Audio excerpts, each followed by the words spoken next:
Sec. There we go. All right, we are recording.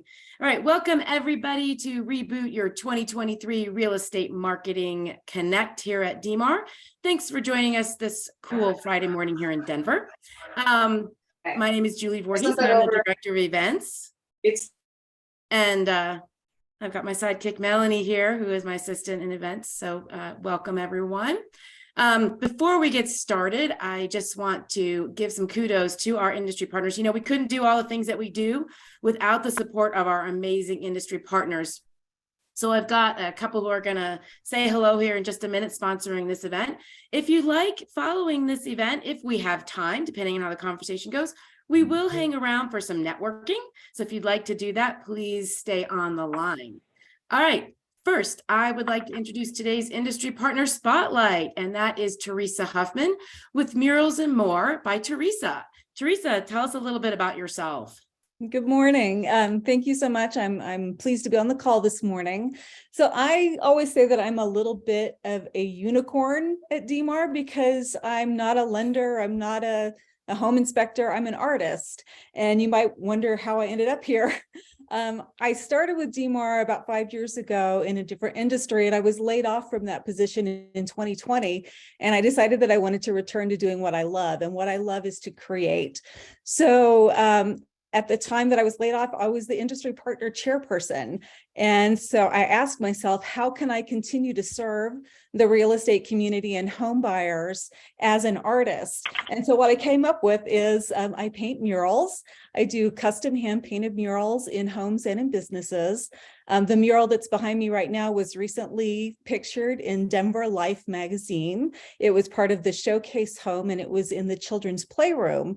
And about 75% of what I do is in children's spaces. So as you're working with clients who are young families, especially, think about referring me to paint a really awesome mural in their kid's bedroom or playroom or in the nursery. And I would, really appreciate you thinking of me.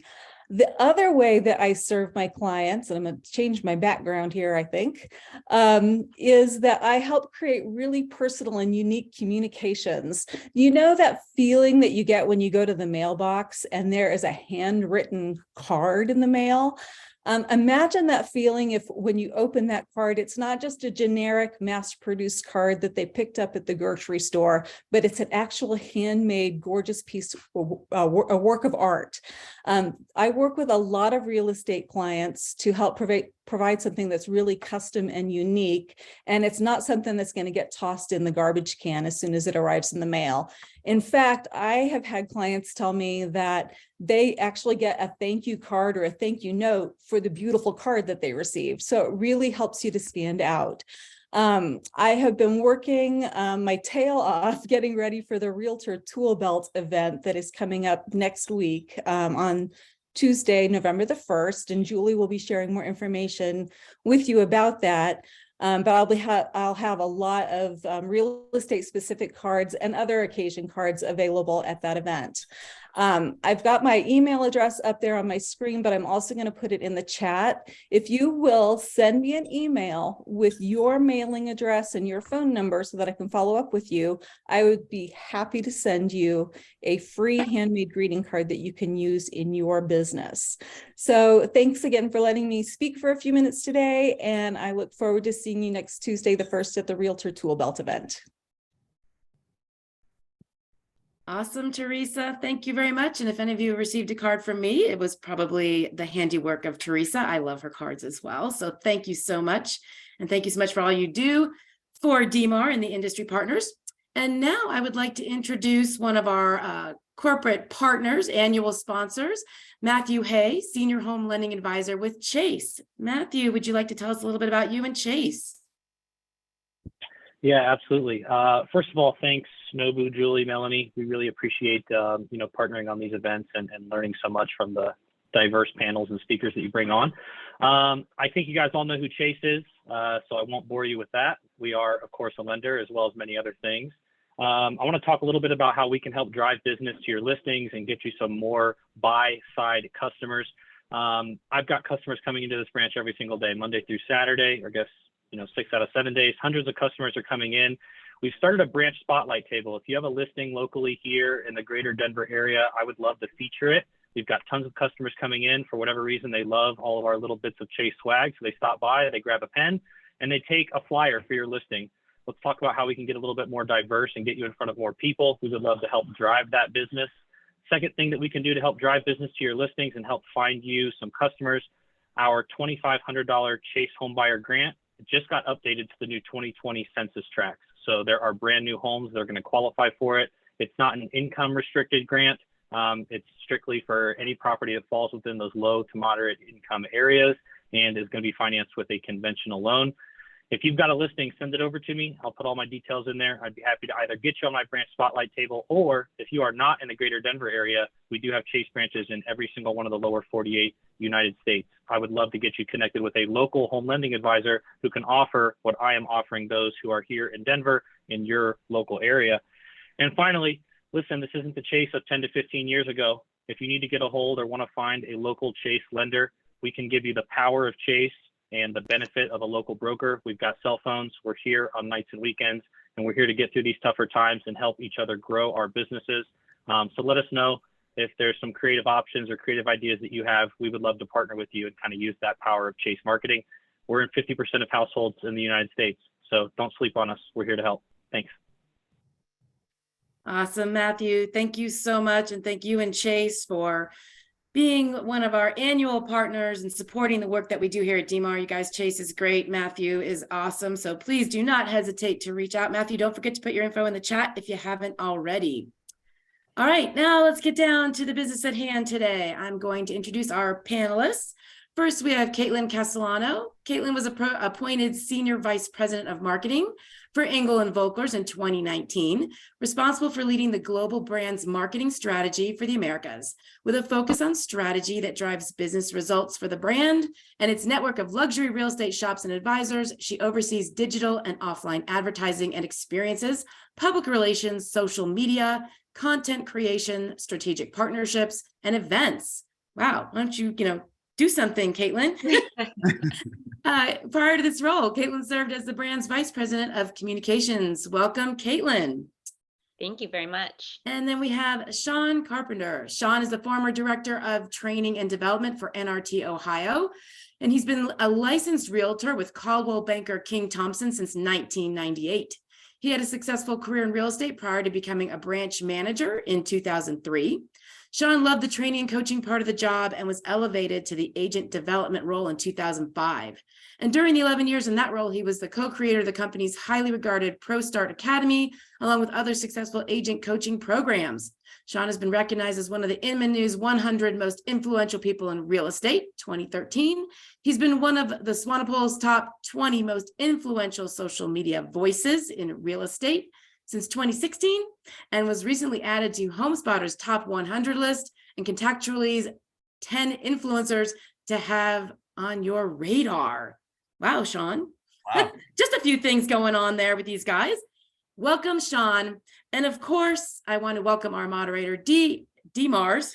Sorry, I couldn't get that out this morning. DMAR's CEO, Nobu Hata, who was just recently awarded the Colorado Association of Realtors Chairman's Distinguished Service Award. Thanks, Nobu. Take it away. It's all yours. Thank you. Wow, that was, I feel a little depleted there. But thank you guys for joining us. We're going to talk marketing. And just real quickly, David Marine from Coldwell Banker was not available to join us today because of his little Gen Blue conference that screwed up flights. But Sean, who went home earlier from it, is able to join us. But actually, this is pretty cool because we can talk about marketing, rebooting your marketing from both the broker owner and the agent and team perspective, which I think is actually going to be a much more valuable conversation now, especially as the news hits today that pending home sales has basically stopped, 10% down and 11% in this market. So, for those of you guys who want to kind of add to some flavor, put your questions into the chat. I'll ask them. But this is going to be a kind of an intensive on what we should be doing now, marketing wise, as we head into the new year. And maybe Caitlin, we start with you. Kind of let's talk about from the top level here. You're a big marketing person. You've worked for a lot of brokerages. You've seen a lot, your bio. What are you seeing right now, though, in marketing trend-wise that we should be taking note of in the real estate industry? Yeah, I think from a marketing perspective, I mean, you're seeing a lot of the, short video, which is everything right now, between TikTok and Reels.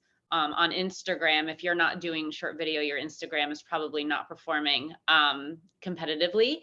So we are seeing, I carve out time. We make a point at Anglin Wilkers, our entire team. We carve out time in our day to see what our network is doing, which is fascinating. The creativity and the personality that they're putting into this short video content. It's not perfect. It's very, very real, but it's fun and it's showcasing, the different personalities in our network. And we're, utilizing that and really helping elevate them at the Americas level, because it's fascinating and we're learning so much from seeing what they're doing at a local level and then helping them with additional content that they can utilize. So I think short form content is big. We're also seeing a bit of a resurgence in print. I know, because we're seeing that some people are pulling back on their marketing strategies. Other people are going all in on it because they want to dominate those publications in their market, and that do kind of appeal to the baby boomer generation. And we know that the baby boomers have a lot of money, and that money is going to be transferring in the next 10 to 15 years. So we are seeing a resurgence because you can also build a really strong digital strategy around print, especially thanks to our friends, the QR codes that have also made a resurgence. So those are kind of the trends that we're seeing right now from our perspective. Yeah, Sean, thoughts, your boots on the ground, almost kind of the same stuff, right? But it's executing upon it is a whole other story. Yeah, execution, Caitlin's exactly right. I think the short form videos, and here's the cool thing about that for a lot of people on this call, they're thinking like, I don't want to be in the video. You don't have to be in the videos, right? You can feature your properties, which is one thing you could do, or you could feature your personality. You can feature the things you do outside of real estate to hit a different audience, right? So you're not just pitching real estate. You can obviously, I think a big one, Nobu, is what can you show around your community? Right? What are the things that are part of living in insert your town, USA, right? And I think that's a big piece of it. The other piece I think that I'm seeing a lot of the agents that I coach, especially the bigger teams, all the way down to the individual agents, is less macro events and more micro events. What I mean by a micro event is inviting 10 people in your sphere of influence to a local brewery for drinks on a Thursday afternoon, inviting a few people to Top Golf instead of trying to have this big party, this big event that, number one, becomes just yes, it's a big expense, but it's also a ton of time that a lot of top agents don't have. Is the micro client events. Get where you can get more granular and have conversations with 4 or 5 people. Maybe you invite, 5-year clients that are divorced. Maybe you invite 5-year clients that have new kids. Maybe invite, 5-year single clients. I mean, there's just little things you can do. And the cool thing about a micro client event, Nobu, is if I invite 10 people to meet me at Denver Brewing Company on Thursday at 4 o'clock, if 3 show up, none of them say, oh, you invited 10 people and only 3 showed up, because they don't know who you invited. So it just becomes a cooler, more intimate event, and then it keeps that relationship going. Yeah, and that's actually a really good point, right? It's not about broad numbers anymore. It really is about quality at this point, high quality marketing, which you can do right now. And frankly, you should be paying for it if you can't do it on your own. But high quality, really intimate events and consistency, which has always been the calling card of good marketing. Realtors tend to do everything for 2 months, if you're lucky, right? But consistently doing something over the next 6 months to a year is going to be bearing a lot of fruit.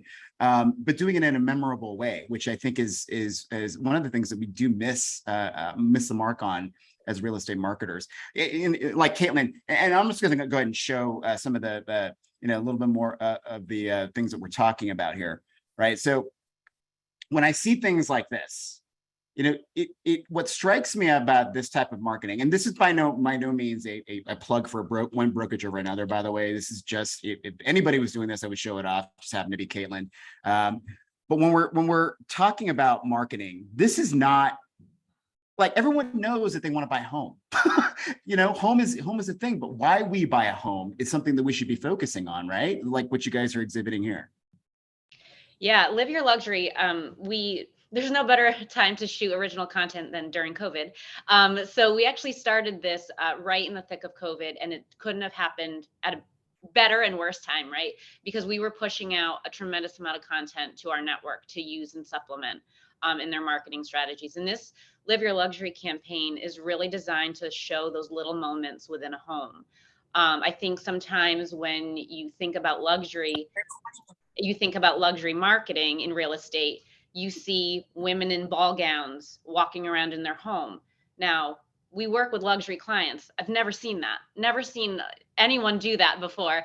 So we're like, how do we make this real, especially in kind of this COVID and post-COVID world where people have just gotten a little bit more casual, but people have also realized those little moments in and around your home, that's what luxury really is. So that's what this is designed to be. And we shoot this in markets in which we have clients, in which we have shops and advisors. We try actually to use real people whenever possible to really build to the authenticity of this campaign. And what's really great is everything that we do for this campaign, we're sharing to our shops and to our advisors, because we are of this philosophy. If we're doing something here at the Americas level, it has to be applicable to our local brokerages. Wow. Because I make the joke, right? I have 6,000 bosses in the Americas. And I tell Anthony, our CEO, I'm like, you're probably the least important, because if I'm not creating things and my team's not creating things to help, our local shops and advisors, we're not doing our jobs, right? So we really do try to capture all of these different kind of little moments that can be used, whether you're in Los Cabos or you're in Quebec or you're in, Aspen, right? It doesn't matter that you're seeing palm trees, because guess what? We're part of a network that we can refer you to someplace warm and beautiful if you're someplace cold. So that really is kind of the premise of this campaign. It's a blend of short video content, print and digital assets and things like that. And it's been really, really well received. What I love about this is, can you imagine if every single one of us goes back to a former buyer, a buyer especially, who's happy in their home, they're all showing off these moments of life in their home that we're missing out on, even bringing these people in, right? So maybe they won't have enough time to go and have a beer with you, although that they should, dang it, because beer is great. But when it comes to like living life, these are little things that we can do to show off lifestyle within a home, and just use the clients that we do have. I think this is applicable to your point, Caitlin. If you're a solo agent, sold 5 houses last year and you want more brokerage, you helped 150 people last year buy a home, all the way up to the brokerage level to your size. It's scalable. I love the scalability of your marketing. But Sean, right? So when we go to like the videos that we talk about, this is your last video that you put out for your last listing, talking about lifestyle, like basically to Caitlin's point, right? Lifestyle. In the suburbs, I'm Sean Carpenter with Cole Banker. It's time to put more lifestyle in your life here at the Warren at Bridge Park.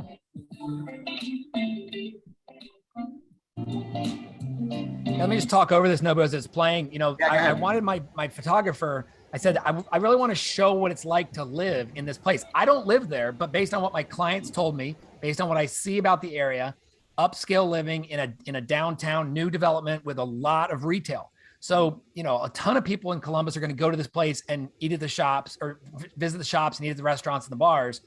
But for that right client that says, I kind of would want to live here. Maybe I moved from Chicago. Maybe I moved from downtown Denver to Columbus, and I'm looking to recreate that. But I also want some sanctuary upstairs on the 6th floor. And you notice the way we ended the video, we showed like some of the featured properties across from there. We showed that you can walk across the street, grab a beer. Yeah. What I think is very a message that we really need to start thinking about. Let's stop this real quick. Is the fact that life has become so decentralized, right? So, like Caitlin, you mentioned you lived in New York up until the point of COVID. Then you moved to upstate New York, right? Columbus, Ohio, Carp, where you're at, has become a magnet for all those people who want to get away from the hustle and bustle of real estate. Denver is another one of those destination markets. When we're thinking about marketing, right? I mean, lifestyle oriented, it's not just about the house, because I can Google a home, right? it's about that, what am I living when I get there that we need to tell? Why is it so hard for real estate people to talk about this stuff, to market it? Is it just because we're so house oriented, or? I think that's it 100%, Nobu, is because we're so focused on the house, and we need to remember our business is about the people that live in the houses, right? An architect focuses on the house, right? An interior designer focuses on the house. We focus on people coming to live in our town, go to our schools, eat in our shops, play at our parks, right? Like if I'm thinking of moving to Denver, I'm probably going to type in places to drink near Invesco Field because I'm a sports fan, good places to park when I go to Nuggets games, right? That's what I'm looking for. I want to know, I want someone to tell me. And then when I find someone who keeps showing up, I say, man, this is my guide. This is my person. She or he has similar interests. They're sports fans, they're beer drinkers, right? And that's where I talk about your brand goes beyond your brand. So we don't always just have to be talking about our brand and what we do. We have to talk about where we are, right? The whole Love Where You Live campaign, I think is applicable no matter where you are in the country. Yeah, it's so important to talk about. Go ahead, Caitlin. Yeah, and I would say, just to add to that, we really focus on this, market specialization, right? Go deep into your passions, your market. If you're specializing in a market, yes, it could be, a square block radius, but bring your passions into your work. I was sitting next to a guy, we're at our private office event right now, and he's in Florida, and he's like, I don't wear a suit. He's like, I don't wear a suit. I love to surf. So he blends surfing into his social media, because in a sea of sameness, right? You need to find someone who connects with something that you do and that you're passionate about. Your passion comes out, in social when you're talking about something that you really, really enjoy. So he's getting these waterfront properties because people are attracted to the fact that he surfs, he gets the lifestyle, he's living and breathing it. And it's fun for other people to watch who share those passions. So I think that's really important. Yeah, and let's talk about that real quickly, because I think marketing wise, we always want to have, like, the fear of loss drives real estate people, right? They want everybody and then hope that some of them work out, right? Mm-hmm. So when it comes to attraction marketing, right? Attracting the business that you want, is there a tip or a trick that you guys have, like to really kind of kick it off? Or is it really as simple as lead with what you like? Is it that simple? Go ahead, Caitlin. Yeah, I think that's part of it. You have to be comfortable in what you're saying, right? And believe what you're saying. And I think the way that you present yourself, I think people don't realize how much power that actually does have. And I make this comment often, sometimes you go to these real estate conferences and you're like, wait, didn't I just see that guy? It's a different person, but they're trying to be that, like luxury guy, and it can be off-putting. So I think as long as you feel good about what you're doing, you're presenting things that you find fun, right? Like going to all of the local bars and kind of showcasing the community that way. I think as long as you believe in what you're saying and you keep kind of reiterating that, the attraction will come. I do think from a marketing strategy perspective, and we teach this in our marketing strategies that we provide for our advisors, start first with what you want to talk about and what you want to be known for. You have to get your content strategy in place before you start worrying about whether it's going on Twitter or Instagram or Facebook. So we have like all of these questions that we probe people to think about, and then distill kind of like your 5 things. What are your 5 things that you want to be known for? And that needs to be woven into your content strategy.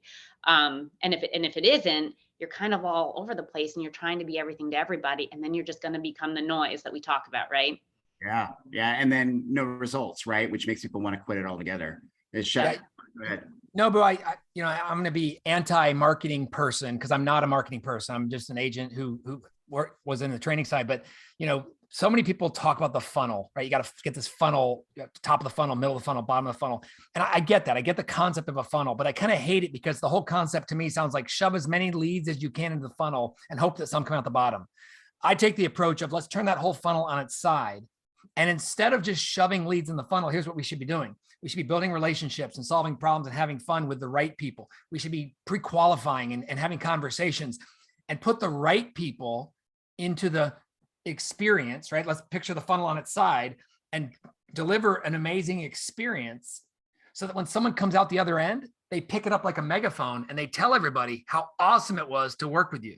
Mhm. See, Seth Godin, my favorite author, blogger, speaker, thought leader, he says this. He says, the key today is to turn strangers into friends, turn friends into customers. And then the most important thing is to turn customers into salespeople. See, if you can get the people who you delivered an amazing experience for, instead of just a stranger in a funnel that hopefully turns into dollars out the other side, you put the right people into the process, then you deliver an amazing experience before, during, and after the transaction, so that then they go tell everybody how awesome it was to work with insert your name from insert your brokerage. Yeah, I agree. And I think one of the biggest mistakes that real estate, I mean, anybody can make, is when you're just pushing the message down and you're not putting the consumer lens on it. One of the things that we're kind of talking about is, headlines right now, right? If it doesn't bleed, it doesn't lead. That's kind of like an old saying. So it's scary, right? So one of the things we're saying, like, in your next sales meeting, pick out 3 national headlines. Okay. And then as a consumer, what are questions that you have based on those really, scary headlines? Write those questions down. Now put your real estate hat back on. How do you answer those questions for your consumer? And I think that's really important. You've got to speak consumer speak, or else they're going to just be like, here's this one over here. It's irrelevant. But I think, Sean, to your point, you have to get into the community that you're looking to really be part of, especially when it comes to generating seller leads. It's all about knowing who's up to what, and is there a life change coming up? And I just think that you have to live and breathe in the places that you really want to be building your business, so you get the nuances, because it's beyond just the funnel. Caitlin, you said it earlier. You said the 5 things that you're known for, whatever it might be. I call that your brand is more than your brand, right? Whether it's Ingalls Volkers, Cole Banker, whatever it is. So my brand is Sean Carpenter, real estate agent. My brand is Sean Carpenter, Cole Banker. But my brand is also Sean Carpenter, Columbus, Sean Carpenter, Ohio, Sean Carpenter, Florida Gators, where I went to school, Sean Carpenter, craft beer drinker, Sean Carpenter, golfer, Sean Carpenter, Tom Petty and the Heartbreakers fan. See, all those things are part of who I am, so that when someone hears a Tom Petty song now, they're going to think of me. They're going to say, that guy in the webinar, I said Tom Petty. Or when I go to Saratoga Springs, I might text you saying like, hey, what's the good brewery in town? Or better you'd say, I see you're coming to Saratoga, make sure you go to this place. Yeah. Because here's the thing: if I'm moving to Denver, Colorado, and I'm looking for an agent and I don't already have somebody, and I'm scrolling through agent profiles, I can see 100 people that talk about that they're a top producer. But if I see someone that says they went to school at University of Florida and they like craft beer, there's my guy. Yeah. Because we have something in common. Right. Yep. Yeah. It's this theory of business attraction, right? I mean, you want people self-select out in general through your marketing, right? I think we waste a lot of time as an industry trying to get everybody into that funnel that we talk about, rather than thinking about who we want to do business with in general, right? So let's let the marketing do the speaking for you. And I love the fact that after the transaction, getting these people to be your salespeople, we need to get out of the way, and we'll talk about that. Yeah, I think we'll talk about that in a second, though. But what you just said, Caitlin, I think resonated. And I think Sean and you've talked about this too, getting the realtor speak out of the way. That is, I think, no matter what you do, no matter how horrible you market or how great you market, we got to get the realtor speak out of the way. What I love about what you guys do, Caitlin, is, yes, you guys, we're realtors. That's who we are. But what we do are advisors. That's a huge sea change in the way people thought or even marketed. How do we get the realtor speak out? Is it do we have to be intentional about like removing 3BR, 2BA, charm and car from our marketing, which tends to be the center of everything? Yeah, I mean, listen, people do search, right? When they're going on, online, they are searching a lot of the times for those parameters, right? But to me, I love a listing. I love listing descriptions. Like, I love them. I love to hate them when I see like some, I'm like, oh, I wouldn't have done that. But I think it is really all about the story and trying to like get people to feel what it's like to live there. One of the things that one of our top advisors was kind of telling this story. We have home journals. So you go to a listing appointment and you're like, listen, I want to know I want to know everything about this home second to you. Obviously, I'm never going to know as much, but I want to be second in the know. So I'm going to do all my research, but I need you to write down your story in this home. I need you to write down all of those little things that maybe I wouldn't catch. And she's like, it's so powerful because then I use that in a listing description or in my marketing. And then the seller is sharing all of this because they feel like they've been part of the story and they've been part of the marketing. So you've made them feel like a marketing expert on their own home, which I thought was absolutely just a brilliant perspective. Yeah. Thoughts on that, Carp? Listen, we've said it a couple of times in our words. It's the stories you tell, right? If you have a good story to tell, other people will tell it for you. Mm-hmm. And if other people tell it for you, then you don't have to spend your time, effort, and money telling your story. You spend your time, effort, and money taking care of the people who tell your stories for you, right? And so when you start explaining things about like this is where it's at, and you know, no, but if I flew to Denver, you know, I'm just thinking of Denver because I was there 2 weeks ago with you. You wouldn't say to me, Sean, now this road we're on is 16 miles long. It's got 4 lanes at some point. It's 35 miles an hour and it's sometimes backed up. You'd say, this is the road you take to Denver Country Club, right? That's all I need to know. Tell the story about like those different things. And I think it's the realtor speak out of it. You started the meeting by talking about the market's down 10% according to national numbers. Or that's the numbers part of it. Let's turn it around. Let's just say 2,500 homes sold last year, and now it's 10% less. Or we could say 2,250 people bought a house this month. We could if it bleeds, it leads 10% down. Or 2,250 people bought a house, which means 4,400 sides, right? Yeah, let's dig into that because I think that's a really good segue into seller marketing. I'm trying to attract sellers here, and that's everybody's goal over the next forever, right? And now you've got technology companies that are picking up that mantle. To your point, Sean, right? People like to talk about, there's 90 here in Denver, 96% more, 94% more listings than this time last year, and people are like, wow, it's still 26% less than what normal was in 2018, right? So if you're talking to a seller, it's still going to be very competitive if their home is positioned the right way, right? How do you talk to sellers now in general, though, who've got almost all of them? If you bought in the last 10 years, okay, you've got an interest rate that's pretty damn good. And the number one fear for sellers right now is being homeless on the other end, right? So you've got not only the fear of being homeless, but you've got the thought of paying more for your next house in a time when decentralization now is a thing. Sellers need exit strategies. Sellers need know what they've got, but the unknown, their journey to the next stage in their home ownership life is going to be very different. How do you suggest, maybe both of you guys, how do you suggest attracting people who got a lot of fear and they watch the news and they're freaking out and then they see interest rates and price of gas? How would you talk to the seller right now? Maybe Sean, we'll start with you from the kind of the micro level. Maybe first of all, start where they are. Start where they are. Instead of when people ask me, how's the market? I say, I have an answer, but let me ask you a question. What are you hearing about the market? Yeah. Well, we're hearing that you can't sell right now. Well, interesting, because we had almost a record number of sales last month.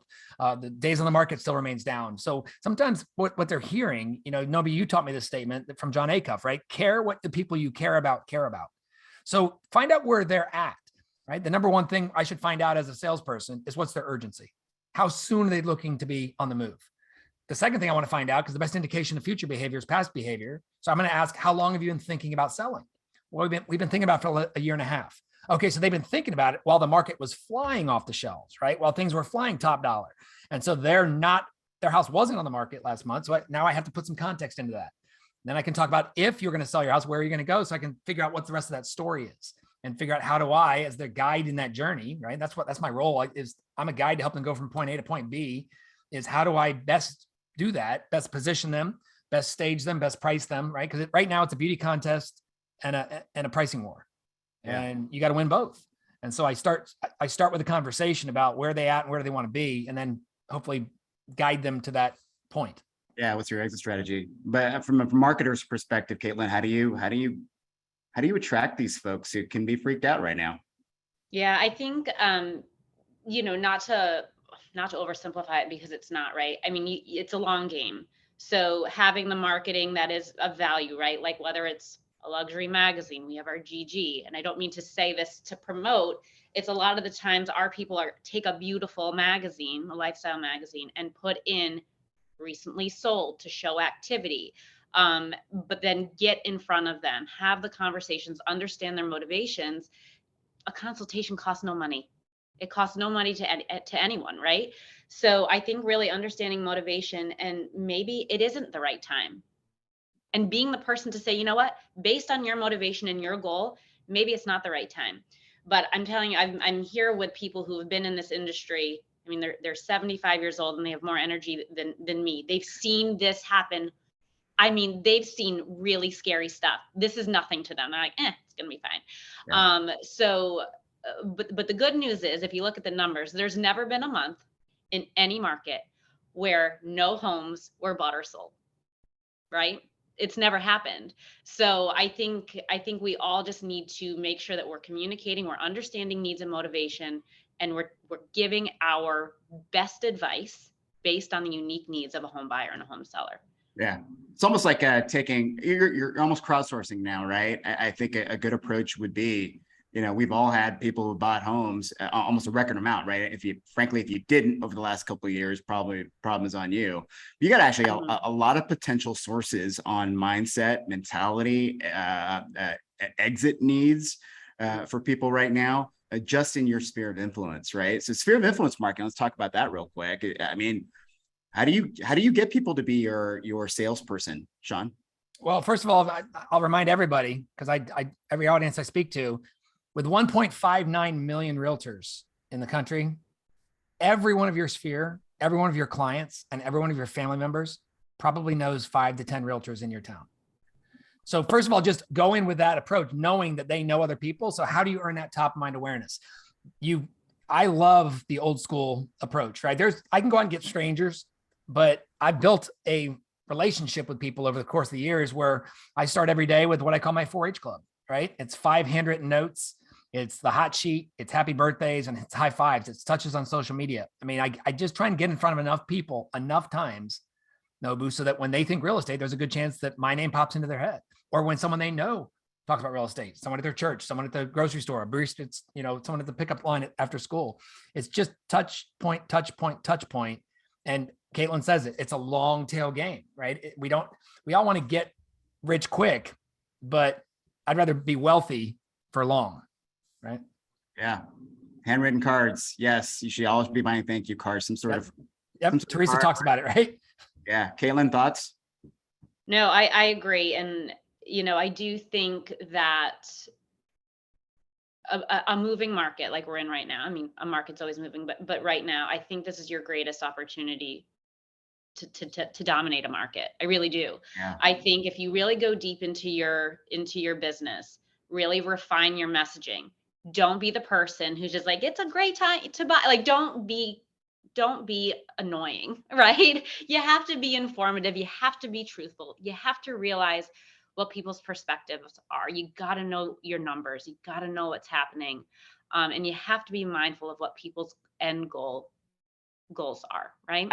I love that there's never been a time when no homes were bought or sold. Never been. I love that. That's something that I would talk to my friends and family about right now. So we're heading into folks are freaking out, and some are seeing. I think a lot of people are seeing it as an opportunity. But what's definitely happening is, while pending sales might be hitting a little bit of a wall, the online activity that I've talked to Zillow, and I'm sure if I talk to Anthony at EV, there's going to be the same thing there. Realtor.com, friends of mine in Dallas who own independent brokerages, people here that I talk to who own brokerages and are watching their web activity. Web activity is still great, right? So people are looking, they're dreaming, they're looking for information. Seasonality is back. I think there's going to be a lot of pent up demand after the people stop. The election season's done. You got folks going on vacation for the first time in a long time, and they can spend time with their families for the holidays, right? I think there's going to be a lot of pent up demand that'll be released going into the spring. What should we be doing right now to think about or rebooting, refreshing, whatever your marketing over the next 2-3 months to to capitalize on that. So we hit the ground running, because there's a lot of folks who are just going to be like, I'm just going to sit and hibernate for the next 2 months and hope for the best. Hope is no longer a strategy, never really was, right? What am I doing for the next 3 months to capitalize on this pent up demand that everyone seems to be seeing?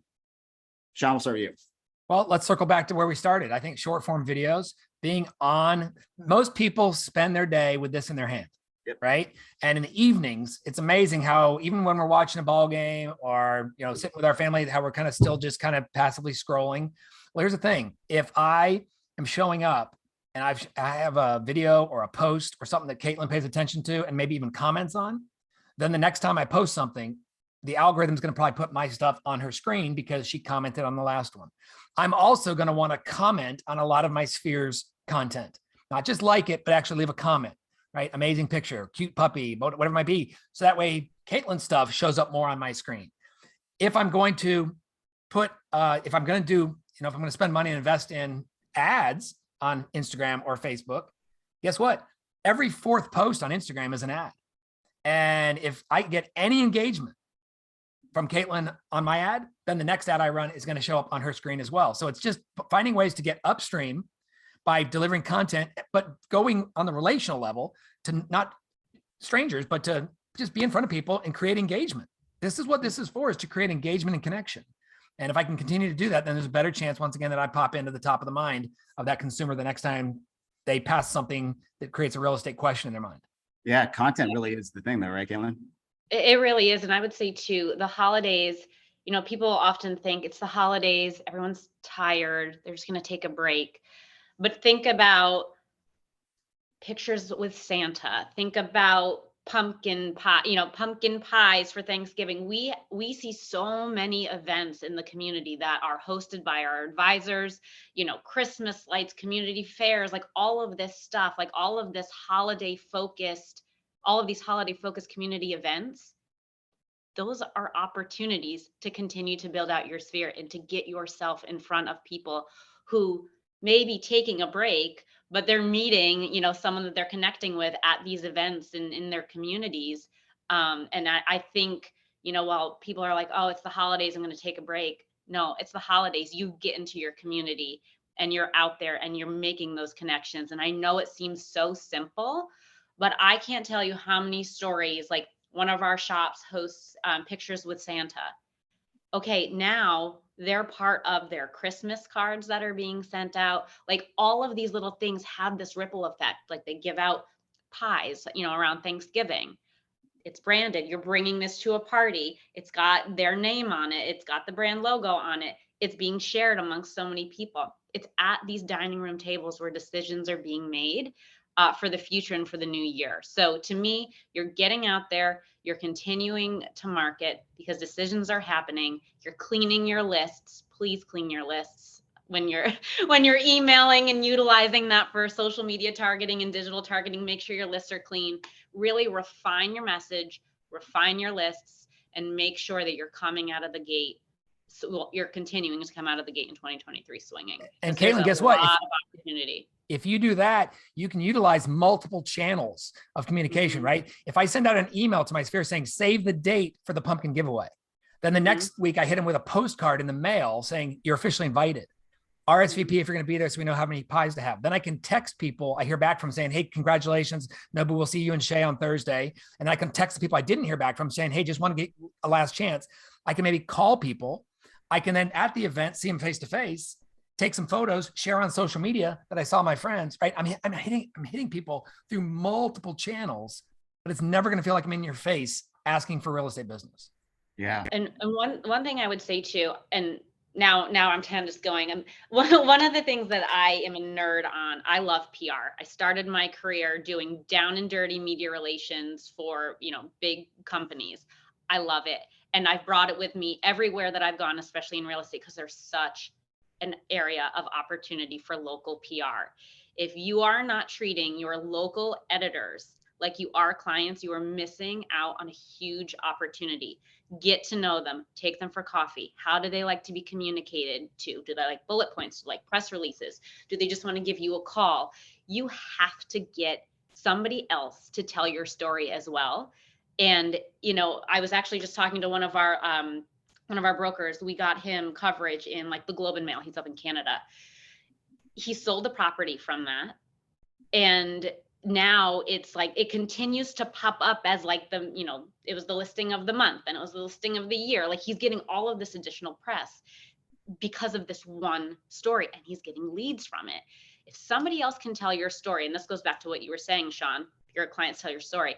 If the local newspaper is telling your story and you're providing value to consumers in your marketplace, I mean, PR is huge. Good God, I got to tell you that from an organization that spends a lot of money on PR, that the hunger for molecular stories like that humanize the data, right? That humanize numbers that we all have access to is so important. Actually, really, that's a really good bit of advice, especially from the brokerage or high team perspective, where you got to think about yourself as a media resource, right? Mhm. Be friendly to these folks. I can't tell you how many people are like, we gotta fight this negative media representation of real estate right now. I'm like, yeah, go ahead and do that, please. Do it with the stories of your clients that have made happy. Buyers, right? Buyers now, if you're VA, FHA, there are opportunities again, right? Mhm. Telling these stories is an absolute must for even the buyers that are out there that have been sitting on the fence, maybe been shut out for the last 2-3 years. Yeah. You know, I know, Sean, you got to bounce off of this because you're doing a Montana Zoom in 8 minutes. So I really appreciate it. But, you know, maybe your parting thought, right? There's a question that was asked earlier about, you know, clients ghosting realtors. There's a lot of them. In general, how do you stand out at Columbus? I mean, there's like 13,000 in Columbus, aren't there? Some ridiculous number like that. Columbus is massive, right? Agents? How do you stand out? Yeah. Well, I mean, I think, you know, people ghosting at an open house. Remember, that's just a first impression opportunity, right? You're probably not going to you're not going to get them to sign with you at that moment. So you got to have something of relevance. You got to have a reason to follow up. Could just be to say thank you. Could be to add them to a mailing list, get them to sign in, but have a conversation, asking the questions. Once again, the 3 most important questions, Bruce, at the open house. Hey, thanks for stopping the open house. Before you take a look around, let me ask you a couple quick questions. How soon are you guys looking to be settled? How long have you been looking?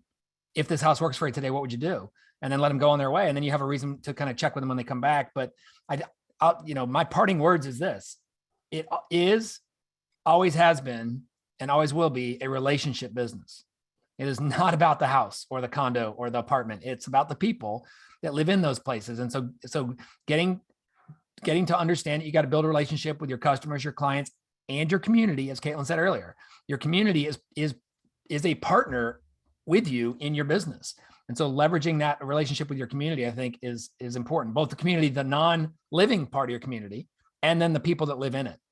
Yeah. And I would say too, like, be intentional, because like if you Google open houses, what shows up is realtors host open houses to get you as a buyer. So Right. like that's the number one thing that people think about. They go in there and immediately they get barraged by, are you using a realtor? What's your contact information? And they've done this now for weekends on end, for years on end sometimes. You know, the thing with me, be intentional about selling the home, right? And the big thing, the question I always used to ask that my wife uses now, that a lot of other folks, is, what's your experience with your home buying process been like? How are you feeling about the market right now? And if you get people to sit down and want to open up to you, they got you, right? That's good. Yeah. But being different is a must. So, and maybe Caitlin, from the kind of the enterprise perspective, because there's a lot of managers here, just looking at what I'm seeing here. How would you advise their agents to utilize brand, right? Because brands are different now. How do you get people to think about utilizing brand at an open house or with a client experience with somebody who doesn't know that they're their client yet? Yeah. So for me, what I say, you know, our brand is designed to put our people, places, and properties at the forefront, right? Your brand should be part of your story. It shouldn't take over your story.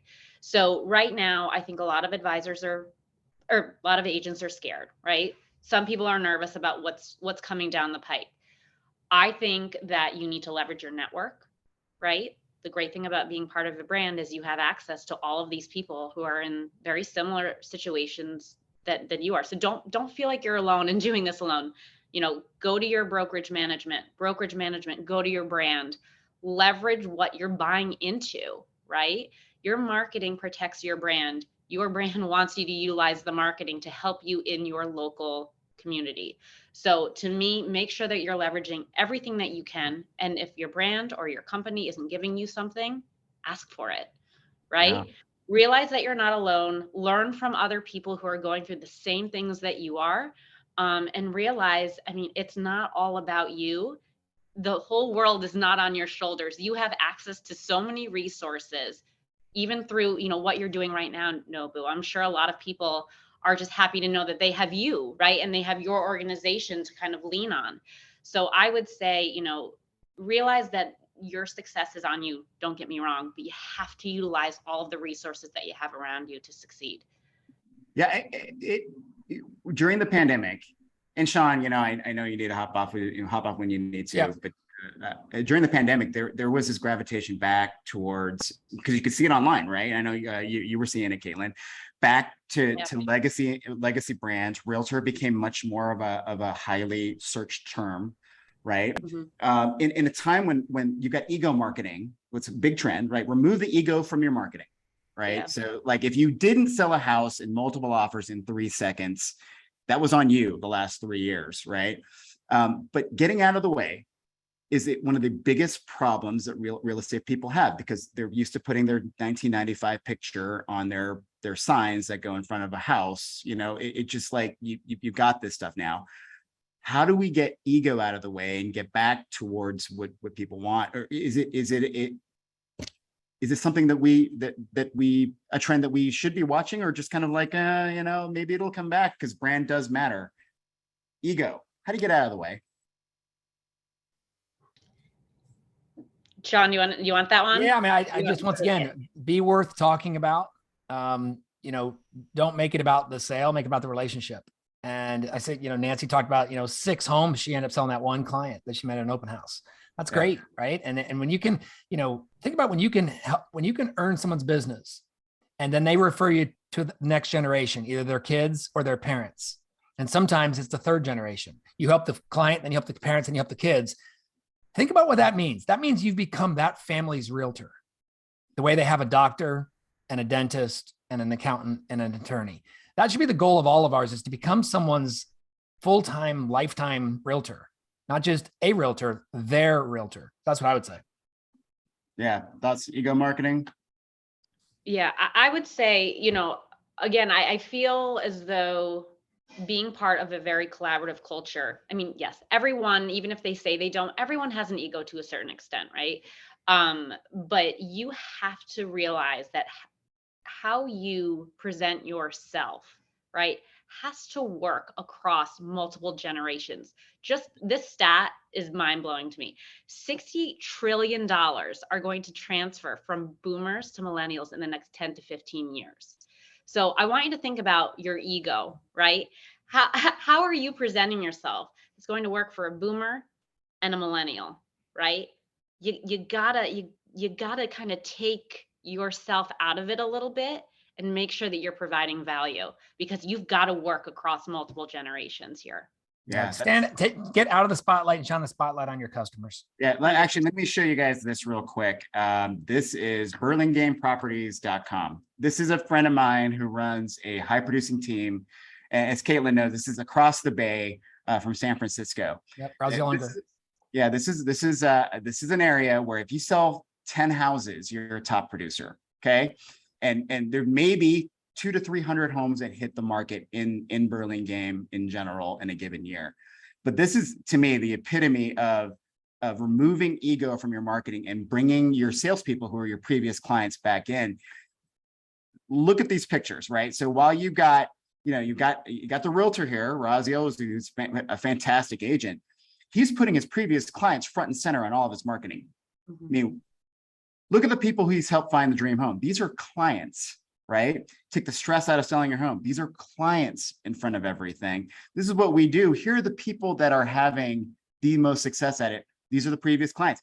This guy would spend hundreds of thousands of dollars every 2 to 3 years on a website, but over the last decade, he is stuck with putting his previous clients first when it comes to marketing.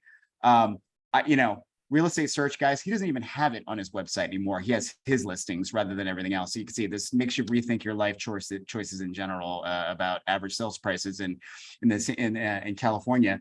But this is what we're talking about here, right? Why does Cindy and Jim use Raziel? So remove the ego. If more people ripped off and duplicated this as an industry, I think we'd be a lot better when it comes to marketing. How do you ask? And maybe this is kind of the parting thing now, Sean, you gotta bounce out, but how do you ask previous clients to be advocates for you? Yeah, I'll finish on this, and thank you for the opportunity, guys, and good luck to everybody the rest of the year finishing strong. I enjoyed working with you, Nobu and Shay, and I would love to find other people like you that would enjoy the experience with me. So over the course of the next few weeks, as you're moving into your new place, if you think of somebody, would you feel comfortable referring them to me? And can I follow up with you and just see if there's anybody I can help? And then that becomes the only ask I need to ask, just that one time. But once again, other people like you to kind of fill that gap on my schedule would be my suggestion. Yeah.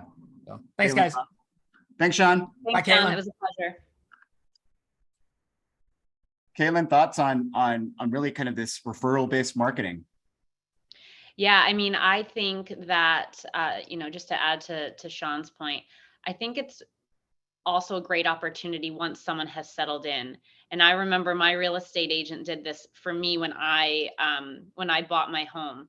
Hey, I'd love to see what you've done with your home since you've moved in. Can I come in? And I was like, oh my gosh, absolutely. Now, what I would have done if I were her, I would have been like, hey, can I come in and maybe do like an Instagram reel or, take photos? I'd love to see how you transformed your home and made it your own, because people love to talk about themselves. And like, I personally was proud. I bought an old house. I was like, oh my gosh, I'm like doing all this fun stuff. I wanted to show off my new home. So I think we need to never underestimate other people's excitement and their ability to share, because they want to. Yeah, you mentioned generational differences, right? Mm-hmm. We are raising a generation of narcissists that put 100%. whole lives on social media. Yeah. They're doing the TikTok thing. Why it seems so easy to be able to go and access it, people just by, hey, it's not intrusive. It might be weird for some of us, right? But it's something that especially the younger you are, you're almost programmed to do it, to share and share and share. Here's what I'm doing. You leverage their ego, right? Yeah, even like Gen Z. So I work with a lot of Gen Zers on my team, and I'm like, you're sharing that? And it's like, I feel like I'm like, their grandma, but I'm like, I can't believe you're doing that. And it's that I'm an old millennial. But there's just such a difference in like the sharing culture. I'm like, what? So yeah, leverage the heck out of that. Yeah. I mean, let's end it with this. I think if there's one thing I need to be doing over the next couple of weeks for next year's business, right? When it comes to my marketing specifically, what's the one thing I should be doing right now? I'm going to leave this Zoom and do it. What should I be doing? You have to build your marketing plan. If you don't have a marketing plan, you will not stick with whatever you're doing for longer than, I think you had said, 2 months. Yeah. Right. When you write, and I know this seems so simple, when you write it down, you keep yourself accountable. Get your messaging in place. What do you want to be known for? What do you want to say? And then carve out time once a month, build out your strategy. And at the end of each month, review what worked, what didn't, look at the results, build out your next month's strategy based off of that. Again, if you don't keep yourself accountable, probably nobody else will. So you've got to have this marketing plan in place. It's so important. What are the 1, 2, 3 hallmarks of a really good marketing plan right now? You have to spend money. And I know that's not that fun to hear. It has to be a blend of organic and paid. It doesn't mean you have to be spending thousands upon thousands of dollars a month. Start small, test it, see what works. You have to have a marketing mix, in my opinion. You can't just be in one place, but you can't be in a million. So pick like at least like three different channels for you to focus on that you're comfortable in and that you know that your consumer will be in. So if that's your local newspaper, a local magazine, Instagram, Facebook, go deep into those channels. Don't feel like you have to be everywhere. Wow. Okay. And what does success look like? I think we're all kind of waiting on the news. I mean, I don't think we can put sales anymore in direct, because marketing in general is going to be a money suck, to your point, right? Mm-hmm. What does a successful marketing campaign look like over the next, say, 6 months to a year going into the selling season for you? Well, the success of any marketing campaign is to be the one, right? In our business, if you are the one, you have succeeded. And I think it seems so simple, but think about how much work it is to be the one, to make sure that, or to be the person that is satisfying all the needs that another individual thinks they need when it comes to buying or selling the home. So you do have to provide content value. You have to create this emotional connection, right? So it really is an art and a science, in my opinion. So what I'm hearing is you're really thinking about now over the next 6 months, you almost want 6 1-month plans that are really building upon each other. The success, whether it's clicks, whether it's views, whether it's customer to client engagement, right? So you really want to think about 6 1-month plans, noting the success, whatever you did, and then doubling down on that success the next month. Yeah, and those 1-month plans are all grounded in that core content strategy that you build out, and I think that's really, really important. So, okay, last question. I swear to God. Okay. What is good content now? Or what should I be thinking about content wise? Maybe the rest of the year. Is it market data? Is it? I think it's a blend. I think market data is really important.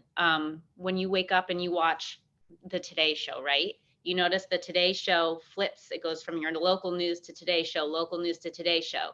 That has to be you. You have to be the local news, and you have to be louder than the Today Show. Do you know what I mean? Yeah. So to me, if you can be your local reporter for real estate and you can do it in a fun way, you don't need to have a full-on market report. Pull out 3 things that you think buyers need to know in your market, sellers need to know in your market. Then blend that with things that are happening in your community, things that you're personally interested in, showings, listings, etc. And if you don't have any listings, that's when you leverage other people in your brokerage, right? I love when I see 2 advisors in our network, one who's a little bit stoic, maybe not as outgoing. They match themselves up with someone who's really outgoing, and you kind of see this different dynamic, and it helps elevate them and brings out their personality. I love this kind of like mashup of personalities too, if you're not comfortable doing that. Wow, leveraging each other, collaboration. Lord knows there's been a ton of really good, highly successful young agents that have come into this business. Well, let's not fight these guys. Let's kind of put it together. There's business for everybody at this point.